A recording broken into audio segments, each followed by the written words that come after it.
Hi ಸ್ನೇಹಿತರೆ, ಎಲ್ರಿಗೂ ನಮಸ್ಕಾರ.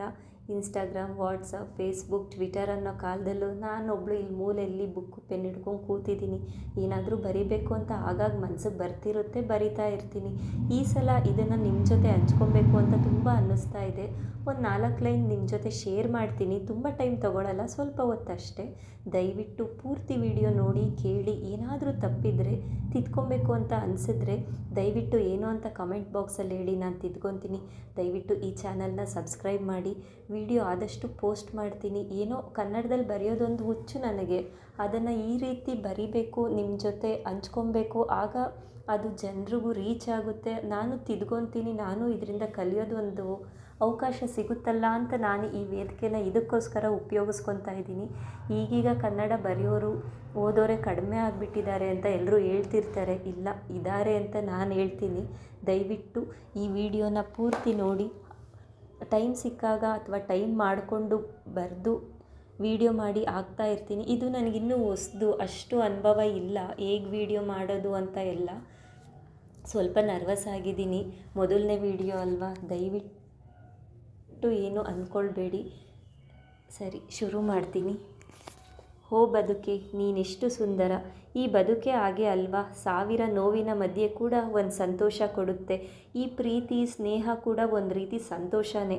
ಆದರೆ ಆ ಸಂತೋಷನ ಒಪ್ಕೊಳ್ಳೋಕ್ಕೆ, ಸ್ವೀಕರಿಸೋಕ್ಕೆ, ಅನುಭವಿಸೋಕ್ಕೆ ನಾವು ಸಿದ್ಧವಿರಬೇಕು ಅಷ್ಟೇ. ಉಳಿಸೋ, ಬೆಳೆಸೋ ಅರ್ಹತೆ ನಮ್ಮಲ್ಲಿದೆಯಾ ಅಂತ ನಮಗೆ ಅರ್ಥ ಆಗಬೇಕು. ಪ್ರೀತಿ, ಸ್ನೇಹ ಗಳಿಸೋದಷ್ಟೇ ಅಲ್ಲ, ಅದನ್ನು ಉಳಿಸ್ಕೊಂಡು ಬೆಳೆಸ್ಕೊಂಡು ಹೋಗಬೇಕು. ಆಗಷ್ಟೇ ಅದಕ್ಕೊಂದು ಅರ್ಥ ಸಿಗುತ್ತೆ. ಲೈಫ್ನ ಹೇಗೋ ಮ್ಯಾನೇಜ್ ಮಾಡ್ತೀನಿ, ಹೇಗೋ ಬದುಕಿದ್ರೆ ಆಯಿತು ಅಂತ ತುಂಬ ಈಸಿಯಾಗಿ ತೊಗೊಬಾರ್ದು. ಏಕೆಂದರೆ ಈ ಜೀವನನೇ ಒಂದು ಕೊಡುಗೆ ಅಲ್ವಾ. ಅದು ನಮಗೆ ಸಿಕ್ಕಿರೋ ಒಂದು ವರ. ಹೇಗೋ ಬದುಕ್ತೀನಿ, ಹೆಂಗೋ ಮಾಡಿದ್ರಾಯಿತು, ಗೋ ವಿತ್ ದ ಫ್ಲೋ ಅಂದ್ಕೊಂಡು ಹೋದರೆ ಹೆಂಗೆಂಗೋ ಬದುಕ್ಬಿಡ್ತೀವಿ. ಹೀಗೆ ಬದುಕಬೇಕು ಅಂತ ಅಂದ್ಕೊಂಡ್ರೆ ತುಂಬ ಸುಂದರವಾಗಿ ಬದುಕ್ಬೋದು. ಹೀಗೆ ಬದುಕಬೇಕು ಅಂದರೆ ನಿಮಗೆ ನೀವೇ ರಿಸ್ಟ್ರಿಕ್ಷನ್ಸ್ ಹಾಕ್ಕೊಬೇಕು ಅಂತ ಅಲ್ಲ. ಕೆಲವೊಂದು ಆದರ್ಶಗಳನ್ನ ರೂಢಿಸ್ಕೊಬೇಕು, ಕೆಲವೊಂದು ಪದ್ಧತಿಗಳನ್ನ ರೂಢಿಸ್ಕೊಬೇಕು. ಆಗ ಬದುಕಿಗೂ ಸಹ ಒಂದು ಅರ್ಥಪೂರ್ಣವಿರುತ್ತೆ. ಈ ನಾವು ಬದುಕ್ತಿರೋ ಬದುಕು ಎಷ್ಟೋ ಜನದ ಕನಸು ಅಂತ ಹೇಳ್ತಾರೆ. ಹೌದು, ಅದು ಸಹ ಸತ್ಯ ಅಲ್ವಾ. ಎಷ್ಟೋ ಜನಕ್ಕೆ ಈ ಥರ ಲೈಫ್ ಸಿಕ್ಕಿರೋದಿಲ್ಲ. ಇನ್ನೊಬ್ರನ್ನ ನೋಡಿ ನಾನು ಆಗಿರಬೇಕಿತ್ತು, ಈಗಿರಬೇಕಿತ್ತು, ಆಗಿದ್ರೆ ಚೆನ್ನಾಗಿರಬೇಕಿತ್ತು ಅಂತ ಅಂದ್ಕೊಂಡು ನಾವು ನಮಗೆ ಸಿಕ್ಕಿರೋ ಜೀವನನೇ ಮರೆತು ಬಿಟ್ಟಿರ್ತೀವಿ. ಇನ್ನೊಬ್ರ ಥರ ಆಗಬೇಕು, ಮತ್ತೊಬ್ಬರ ಥರ ಆಗಬೇಕು ಅನ್ನೋ ಭರದಲ್ಲಿ ನಾವು ನಮ್ಮನ್ನೇ ಕಳ್ಕೊಂಬಿಟ್ಟಿರ್ತೀವಿ. ಎಲ್ಲೋ ನಮ್ಮ ಸ್ವಂತಿಕೆ ಮರೆಯಾಗಿಬಿಟ್ಟಿರುತ್ತಲ್ವ. ನಮ್ಮಲ್ಲೂ ಸಹ ಒಳ್ಳೆತನ ಇರುತ್ತೆ, ಮತ್ತೊಬ್ರಿಗೆ ಸಹಾಯ ಮಾಡಬೇಕು ಅನ್ನೋ ಗುಣವೂ ಇರುತ್ತೆ, ಮಗುವಿನ ಮನಸ್ಸು ಸಹ ಇರುತ್ತೆ. ಆದರೆ ಈ ಜೀವನದ ಜಂಜಾಟಗಳಲ್ಲಿ, ಕೆಲಸ ಕಾರ್ಯಗಳ ಮಧ್ಯದಲ್ಲಿ ನಾವು ನಮ್ಮನ್ನು ಕಂಪ್ಲೀಟಾಗಿ ಮರ್ತು ಬಿಟ್ಟಿರ್ತೀವಿ. ಒಂದೇ ಒಂದು ಸಲ ನಮ್ಮಲ್ಲಿರೋ ಕೋಪ, ದ್ವೇಷ, ಅಸೂಯೆ ಅದನ್ನೆಲ್ಲ ಬದಿಗಿಟ್ಟು ನಾವಾಗಿ ಒಂದು ಸಲ ಬದುಕು ನೋಡಿದ್ರೆ ಆವಾಗ ಎಷ್ಟು ಸುಂದರ ಅನಿಸುತ್ತೆ ಗೊತ್ತಾ ಈ ಜೀವನ.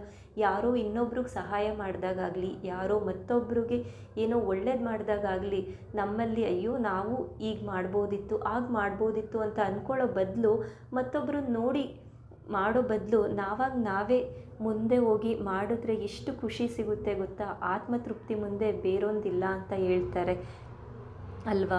ಅದಕ್ಕೆ ನಮಗೆ ಸಿಕ್ಕಿರೋ ಈ ಜೀವನನ ವ್ಯರ್ಥ ಮಾಡೋದು ಬೇಡ. ದಯವಿಟ್ಟು ಈ ಜೀವನನ ಅರ್ಥಪೂರ್ಣವಾಗಿ ಬದುಕಿ.